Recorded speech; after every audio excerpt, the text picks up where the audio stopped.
വരുന്നവർക്ക് സ്ഥായിയായ സുഖങ്ങളും അനുഗ്രഹങ്ങളും വരും. നാക്കുകളും ചുണ്ടുകളും കൊണ്ട് മാത്രം സ്നേഹം പ്രവർത്തിച്ചവർക്ക് ദുഃഖങ്ങൾ വരും. ഇത് ഞാൻ പറഞ്ഞ വചനമല്ല, യേശുദേവൻ വിശുദ്ധ ബൈബിൾ മത്തായി സുവിശേഷം 21-ാം അധ്യായത്തിലെ വചനമാണ്. ഇന്ന് നിന്റെ ചുണ്ടുകളിൽ മാത്രമേ ഞാനുള്ളൂ, ഹൃദയം കൊണ്ട് നീ എന്നിൽ നിന്ന് എത്രയോ അകലെയാണ് എന്ന വചനം. അതെല്ലാവർക്കും ബാധകമാണ്. പക്ഷേ കൈമ അതിന് വ്യത്യസ്തമായിട്ട് ഹൃദയം കൊണ്ട് ഇസ്രായേൽ എന്ന് പറയുന്ന ഇസാറ എന്ന ഞാൻ പറഞ്ഞ വാക്ക് തെറ്റി, ഇസാറ എന്ന സ്പെഷ്യൽ കണ്ണാശുപത്രിയുടെയും അതുപോലെ തന്നെ ആസ്കറിനെയും കണ്ട് ഇവരെ എല്ലാം കൂട്ടിച്ചേർത്ത് ദീപക്ക് മുൻകൈയെടുക്കും. അതിനോടൊപ്പം സംസ്ഥാന നേതൃത്വവും അതുപോലെ ഇവരാണ് എൻ്റെ സ്ഥാപകർ ഏഞ്ചൽ സാറിനെയും അനില അക്സസിനെയൊക്കെ എനിക്ക് കുറേ നാളും ദിവസം ശേഷമൊക്കെ അറിയാം. ഒത്തിരി പരിപാടികൾ അവർ വിളിക്കാറുണ്ട്. പക്ഷേ ഞാൻ പലപ്പോഴും എനിക്ക് എത്തിച്ചേരാൻ പറ്റാതെ പോകാറുണ്ട്. കാരണം ഞാൻ എന്നെ വിളിക്കുന്ന പല സ്ഥലങ്ങളും പറയുന്നത് സാമ്പത്തിക പ്രോബ്ലം അനുഭവിക്കുന്ന സ്ഥലങ്ങളാണ്.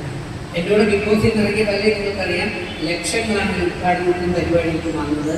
എനിക്ക് കട്ടൻ ചായ കിട്ടിയാൽ ഭാഗ്യം എന്ന നിലയിലാണ് കാര്യം പോകുന്നത്. ചിലപ്പോൾ ചിലർക്ക് പെട്രോൾ ചെയ്യും, ചിലപ്പോൾ ചില്ലറ വല്ലതും. പക്ഷേ ഞാൻ പണം മോഹിച്ച് നടക്കുന്ന ആളല്ല. പക്ഷെ പണമില്ലാത്ത കാര്യങ്ങൾ നടക്കില്ല. കാരണം ഞാൻ ചാരിറ്റിയൂടെ ചെയ്യുന്നത്. എന്നെയും പ്രതീക്ഷിച്ചുകൊണ്ട് കുറേ വൃദ്ധസദനങ്ങളുണ്ട്, കുറേ പാവപ്പെട്ട പഠിക്കാൻ മിടുക്കരായ കുട്ടികളുണ്ട്. ഞാൻ ചാരിറ്റി ഭാഗത്തൂടെ ചെയ്തു പോകുന്നു.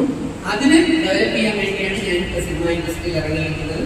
സിനിമയിൽ ഇങ്ങനെ നെല്ലിരുന്ന് നടക്കുകയാണ് കുറേ വർഷം കൊണ്ട്. ഇന്നല്ലെങ്കിൽ നാളെ കയറിയിരിക്കും എന്ന ശുഭവിശ്വാസത്തോടെ ആട് വർക്ക് ചെയ്ത് പോകുന്നു. നടക്കുന്നേ നടക്കട്ടെ, നടന്നില്ലെങ്കിൽ വേണ്ട. പക്ഷെ ആരും രോഗിച്ചൊന്നുമില്ല.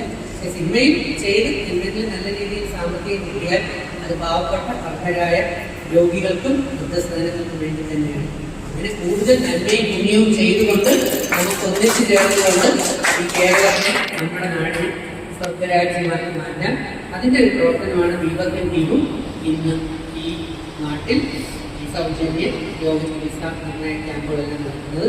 ഞാൻ കുറച്ച് അധികം സംസാരിച്ച വേറെ ഒന്നുകൊണ്ടല്ല, 10 പേരുടെ വൈദ്യുതി വരട്ടെ നേരത്തെ രോഗി പിടിച്ചതാണ്. എത്തിക്കോളും, കുഴപ്പമില്ല.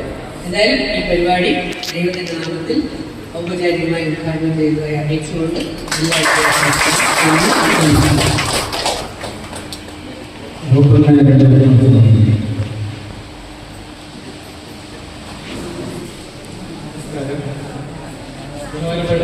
ബാക്കി അയ്മയുടെ എല്ലാ ഇഷ്ടപ്പെട്ട വ്യക്തികളും ഞാൻ ഇസാറ ഐ ഹോസ്പിറ്റലിലെ ഡോക്ടർ സച്ചിൻ.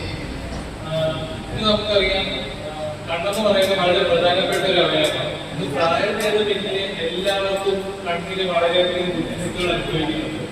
കൊച്ചു കുട്ടികൾ പോലും ഇന്ന് കണ്ണിന് പല പല ബുദ്ധിമുട്ടായിട്ടാണ് ഹോസ്പിറ്റലിൽ വരുന്നത്. അപ്പം അതെന്തുകൊണ്ടാണെന്നുള്ളത് നമ്മൾ ചിന്തിക്കേണ്ട വളരെയധികം അത്യാവശ്യമായിട്ടുള്ളൊരു കാര്യമാണ്. പ്രത്യേകിച്ച് കൊച്ചു കുട്ടികളിലൊക്കെ ഈ കണ്ണിന് ബുദ്ധിമുട്ട് വരാനുള്ള പ്രധാന കാരണം നമ്മുടെ ഈ സ്മാർട്ട് ഫോൺ പോലുള്ള ഫോണുകളുടെ ഉപയോഗം ധാരാളമായി കൂടിയിരിക്കുന്നു. അതായത് 10-20 വർഷം മുമ്പൊക്കെ നമ്മൾ നോക്കുവാണെങ്കിൽ, അതായത് സ്മാർട്ട് ഫോണൊക്കെ മുമ്പ് നമ്മൾ നോക്കുവാണെങ്കിൽ ഇത്രയും കുഞ്ഞുങ്ങളുടെ ഇടയിൽ ഇത്രയും കണ്ണിന് പ്രശ്നമുള്ളതൊക്കെ വളരെ കുറവായിരുന്നു. പക്ഷേ ഈ ഒരു സ്മാർട്ട് ഫോൺ വരുമ്പോഴുകൂടി കുഞ്ഞുങ്ങളിലും ഈ കണ്ണിന്റെ ബുദ്ധിമുട്ട് ധാരാളമായിട്ട് കൂടി വന്നിരിക്കും.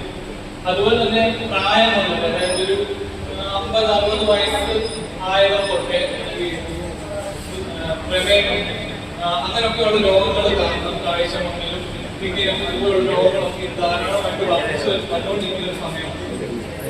നമ്മൾ ഈ ക്യാമ്പുകൊണ്ട് ഉദ്ദേശിക്കുന്നത് അങ്ങനെയുള്ളവർക്ക് കണ്ണിന്റെ ബുദ്ധിമുട്ടുകൾ കണ്ടുപിടിക്കുക, പ്രായമായവർക്ക് അവർക്ക് ഹോസ്പിറ്റലിൽ വന്ന് ആ ഒരു ചികിത്സ ചെയ്യാനുള്ള ഒരു ആരോഗ്യ സ്ഥിതി ചിലപ്പോൾ ഉണ്ടാവണമെന്നില്ല. അങ്ങനെയുള്ളവരെ ക്യാമ്പിൽ നമ്മൾ അവരുടെ കണ്ണിന്റെ ആരോഗ്യം നിർണ്ണയിച്ച് അവർക്ക് വേണ്ട സഹായങ്ങൾ ചെയ്തു കൊടുക്കുക, മരുന്നുകൾ ആവശ്യമെങ്കിൽ മരുന്നുകൾ കൊടുക്കുക എന്നുള്ളൊരു നല്ല ഉദ്ദേശമാണ് നമ്മൾ ഈ ക്യാമ്പുകൊണ്ട് ഉദ്ദേശിക്കുന്നത്. അപ്പോൾ അത് പരമാവധി പ്രയോജനപ്പെടുത്താൻ എല്ലാവരും ശ്രമിക്കണമെന്നാണ് നമ്മൾ പറയുന്നത്.